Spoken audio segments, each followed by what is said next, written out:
If you're paying attention to the headlines that you see today, you're probably asking yourself a question. Is Airbnb saturated? Is it too late? Have I missed my opportunity already? Well, in this video, I'm going to share with you the real reason you see articles like that, and most importantly, how you should think about it and what to do. What's up, creators? Jay Massey here with the CashFlowDiary. I've had the privilege of serving more than 3,000 guests and completing more than 1,000 reservations using sites like HomeAway, Booking.com, Airbnb, and others. And on this channel, I share with you how to grow your cash flow using real estate and the sharing economy. So, if you're new here, please consider subscribing. I don't know if you saw today, but there was an article from skiff.com that came out questioning whether or not the percentage growth of Airbnb was a sign of trouble or a sign of saturation or a sign that the opportunity was somehow over.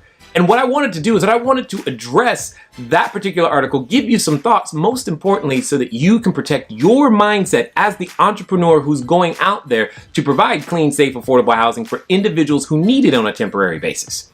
As you read the article, if you haven't already, by all means, I recommend you do so. As I was reading it, I noticed a tone that it made it sound like Airbnb, the one marketplace, was the entire industry of short-term rentals. It's not.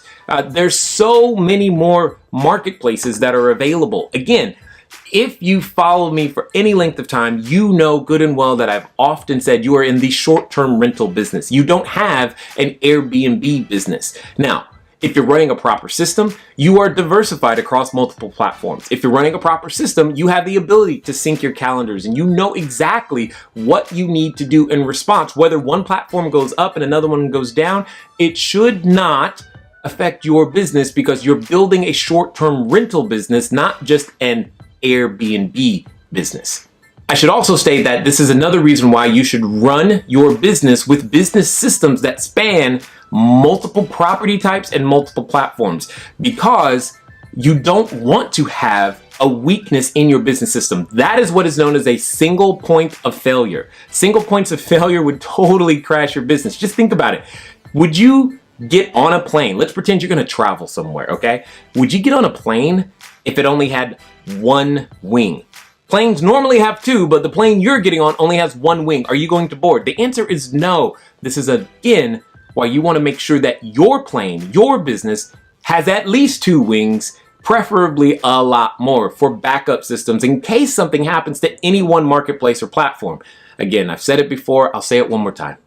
Short-term rentals are not new. It's not a fad, it's not a trend. It's been around for a very long time, all the way back to the Civil War times when banks used to make sure that there was a separate house on the property so that the person buying the property had enough income to pay for it. Number two, inside the article, they bring up something that is very valid: privacy and security. They're saying that one of the main concerns for guests is privacy and security. And they're 100% right. They should be concerned. This is what I've said time and time again. You cannot have that which is convenient also be secure.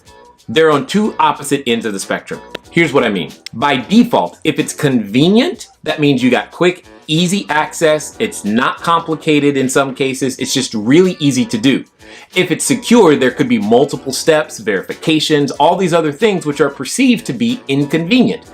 Well, depending on the business system you're running, you either have a very convenient system or you have a very secure system. I prefer a secure system. Having grown up a military kid and been all over the globe, one of the things the military, or living on military bases, that you get very, very used to is many levels of security. I mean, just think about it. The TSA, when you travel again, they're not convenient, okay? They're not convenient, but they're there as an extra measure of security. The same must be for you when you're running your short-term rentals. If you are not running a secure system because you are afraid to be too inconvenient for your guest, then that's going to cause a problem. You must run a secure system. Now, a secure system requires processes, SOPs, and steps for all levels. So again, Now you're running on multiple platforms and you're trying to vet and secure your location from people who are coming from many different places. Everyone has to go through the same level of security so that you have some level of confidence that everybody is being treated the same, and most importantly,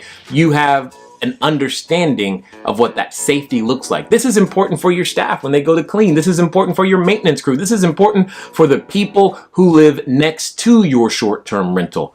Maintaining security, in my opinion, is paramount, and you have to have the right tools, technology, and techniques on how to do so that it doesn't become offensive to the guests and you don't have issues with discrimination or screening improperly.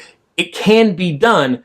But the problem in the article that they're talking about, when guests feel that it's not secure, it's because many of us may not know how to actually run a secure system. We've never been taught. Yes, we have an unparalleled opportunity in front of us, but we also have to be responsible with that opportunity by running a secure system.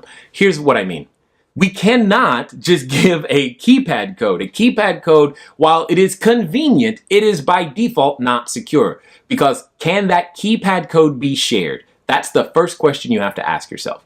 If the only thing you do to provide access to your guests is you give them a keypad code, okay. How many people are going to be there? Who are they sharing that with? You may not know. You have to have procedures in place to make sure that you know if a keypad code is used, who entered that particular code. One of the things that we've been able to do is we actually assign a code to each individual person, but not only to each individual person, but honestly to each individual cell phone. It's hyper inconvenient when you have a guest who has multiple people, but it is by far secure. We know who opened the door, how many times they opened the door, when they opened the door, did they use their phone, did they use their keypad? We've got pictures of them. At the end of the day, you have to run a secure system. Now let's talk about growth, because that's the next thing that they mentioned in the article.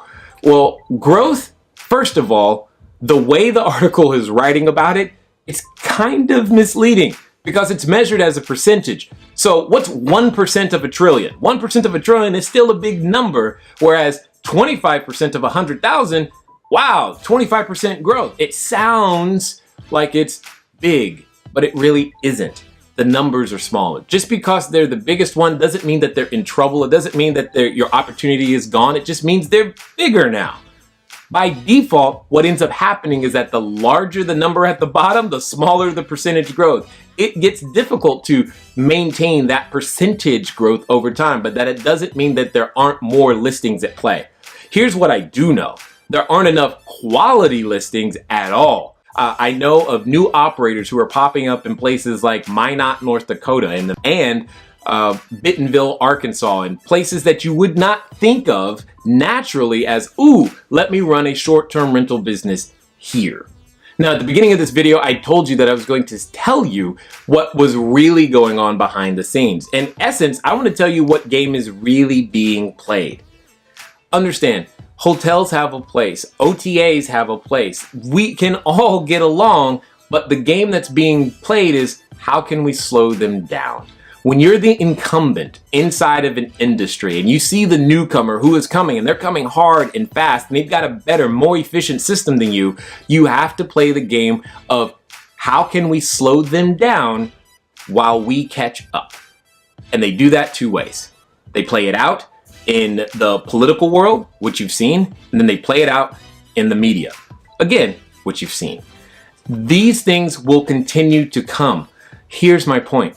That doesn't lessen your opportunity. You, the entrepreneur, still have an opportunity if you're willing to take advantage of it. There are some headlines you should completely ignore.